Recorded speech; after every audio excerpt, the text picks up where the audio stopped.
presentation. We've got our very own adventure happening down here on the South Coast. We caught up with Kevin and Donna just before they left on an epic adventure. Let's talk to them both. Hi, and an epic adventure begins. Dundee to Dundee. We're with Kevin Krummeck and Donna Krummeck, and they're going to tell us why this is all happening. Welcome, Kevin. Thanks, Bev. Nice to have you guys here again. Donna? Hi Bev, nice to be here. Yeah, we decided about 2 years ago, we started talking about doing this trip, and I wasn't that serious about doing it, and then my husband jumped on the bandwagon and literally decided, yeah, that's what we're doing. So with Kevin born Dundee, Natal, and me born Dundee, Scotland, we decided to do Dundee to Dundee. That's how it started. He's taking you back home. I'm going home, yes, and to see all my family and my mum and dad and everyone waiting in Scotland for me. So excited, yeah, and can't wait to go now. Kev, how long did it take you to get the landy ready to go? Bev, the landy, we've taken our time kitting it out, and it's taken us probably about 2 years to get to the stage where we've got everything we want. So we're now fully set up with everything that we want. We've got fuel tanks and water tanks and tents and everything that we need. Yeah, so about 2 years. And everything tried and tested? Everything's tried and tested. We've done some good trips. We've done Namibia, we've done Botswana, we've done some great trips. I've done up to the Kruger and everything like that. So everything works, and we're happy with everything. There's nothing else we need or want. Kev, now for the very interesting stats. How long, how far till you get Donna home to her hometown? Bev, what we're doing is we're traveling up the west coast of Africa. So we're going to go through Botswana, Namibia, and then into Angola, and then follow the west coast all the way up around the bulge of Africa, and then into Morocco, and then a ferry from Morocco across the Gibraltar Straits into Spain, and then drive up through France and then into England. We're looking probably at about 25,000 kilometers, and we have to be in Scotland in 3 months' time, because we're going to park the van there, and then we're flying back because my son's getting married in August and my daughter's having a baby in August. So we're coming back for that, and then we'll fly back up to Scotland, pick up the van, and then carry on through Asia, down, and then come down the east coast of Africa, which is probably going to be about another 40,000 kilometers, but we'll be able to take more time doing that. How long are you anticipating to drive per day? 8-9 hours?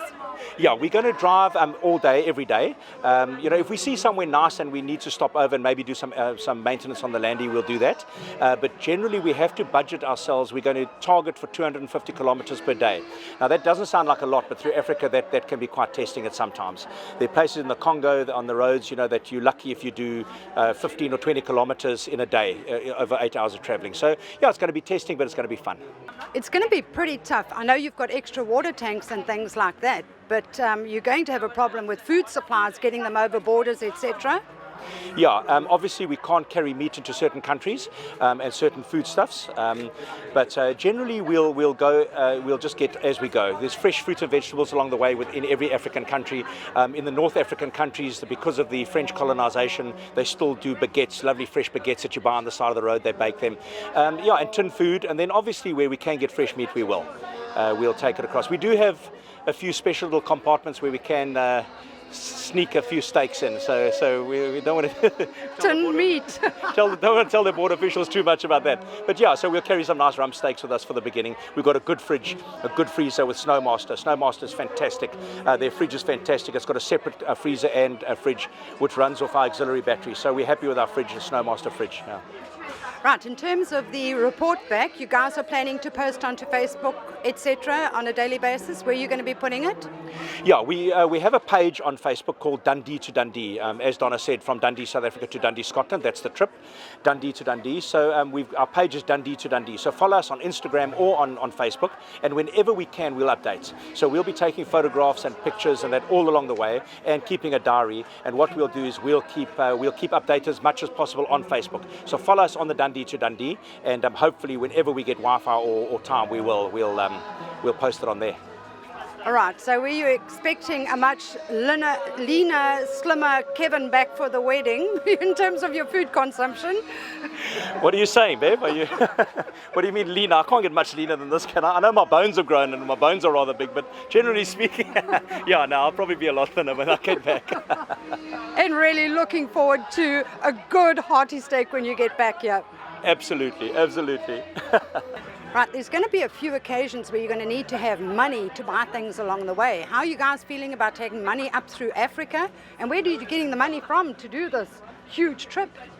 Yeah, Bev, we are taking some dollars with us in small notes because it is Africa after all, and I think we're going to have to use a few dollars going through the border posts, which is apparently what happens, but we'll cross that bridge when we come to it. We do have a hidden safe place, safe in the car, that we're going to sort of stash away anything that nobody will find.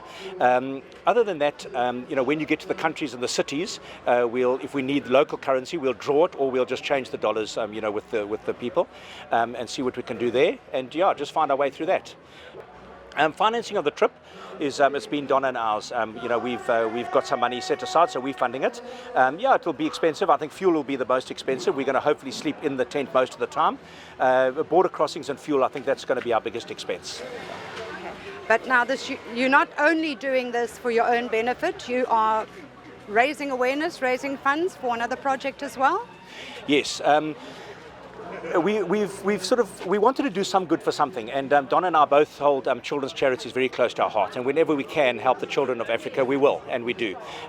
We've paired up with a charity called Give a Child a Family. They're a fantastic charity, a children's charity in Margate, and what they do basically is they take orphaned and abandoned children, and they find homes for them, and they do a very good job. And we've been to have a look at their facilities, and they really are a good charity. What we do is we have an online system whereby if you go onto our page, you'll see a link. There is a link where you can donate anything from R1 to 10 Rand. We've had a lot of support on that already, believe it or not. We've already raised close to 10,000 Rand in the last few days, and that's mostly from Australia, from people in Australia following us, from friends and family, and South Africans. But nothing's too little. 10 Rand can make such a difference in these children's lives. So that's online, and hopefully we'll raise some good money for them. Anticipating any border crossing problems in terms of visas? Have you got visas to go through Africa? We haven't done any of our visas. It's a bit difficult because they always want to know where you're going to be staying and when you're getting there, and we don't know. And then to try and email some of these border crossings is almost impossible. So what we're going to do is we're just going to go sort of on the seat of our pants, really. We're going to get to the border post, we're going to speak to the people and see what it takes to get a visa. If we have to camp at the border post for a few days, we've got a tent, we've got fridges, we can do that. So we're just going to go sort of fly by the seat of our pants. And keep some of that stash money for bribery? Absolutely. Africa is Africa. Africa is Africa. Yeah. And to all the adventurous people, let's have a look at how Kevin has kitted out this vehicle for this journey. Over here we've got a little compartment where I keep all my towing stuff and my recovery gear, all the ropes and everything, so we'll keep that in there. And then if you walk around here, the front seat, obviously, just Donna. This is Donna's seat, and that's my seat. Or if she's driving, then she'll take that. We've got our normal stuff in there. We're going to have our GPS and everything in there. If you come around here, Len, you'll see we've taken out the back seat, and we've put in our Snowmaster freezer that operates there, so we can access it any time for cold drinks or whatever we need to get in there. And then this over here is a fold-down hatch that we've built in, and basically this is the kitchen. We've got a gas stove over here that we can cook and boil water on, and then we've got all our utensils and everything over there, and this folds up. And then if you come around here, we've got, it's a bit of a mess at the moment because I haven't sorted it out, but this is the drawer system where we'll keep a lot of the tools and everything in there. Just excuse the mess for now, but we'll get there. And then in the back here, this is obviously where we'll pack everything. Everything will be packed here. I've got my spares here. I've got all my filters and everything there. We've got a first aid kit. Of course, we're taking our wine, which we can't do without. This up here is actually a compartment that actually swings down. And that's where we keep all our clothes. There's compartments in there that actually bolts out and just swings down for us to access clothes and everything. And basically that's it. And then you've got the awning around here that folds up. That's very easy to open up, and we've got the tent on top, which is an electric tent, which is amazing. It's literally 20 seconds. You press a button and it takes it up in 20 seconds. It takes it down in 20 seconds, and that's with a full tent, full bed made with a duvet and pillows and everything. So that's great. And then it's got underneath. It's got the 3 diesel tanks, fuel tanks, which we carry 160 liters of diesel on, and then we've got 2 water tanks that carry 100 liters of water, and they get pumped with a pump to the tap over here. And we've got water there. And then what we do have around this side is we've got the ladder to the tent, and this is our little shower arm over here. We fill this up and that heats up the water, And we've got a shower over here, so we can keep ourselves sort of clean if we need to.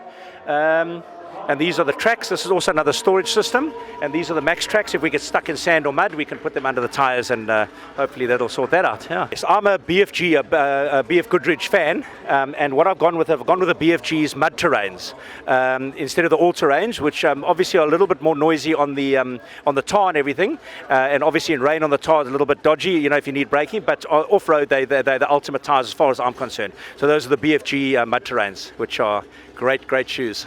Kev, Africa is not for sissies, is it?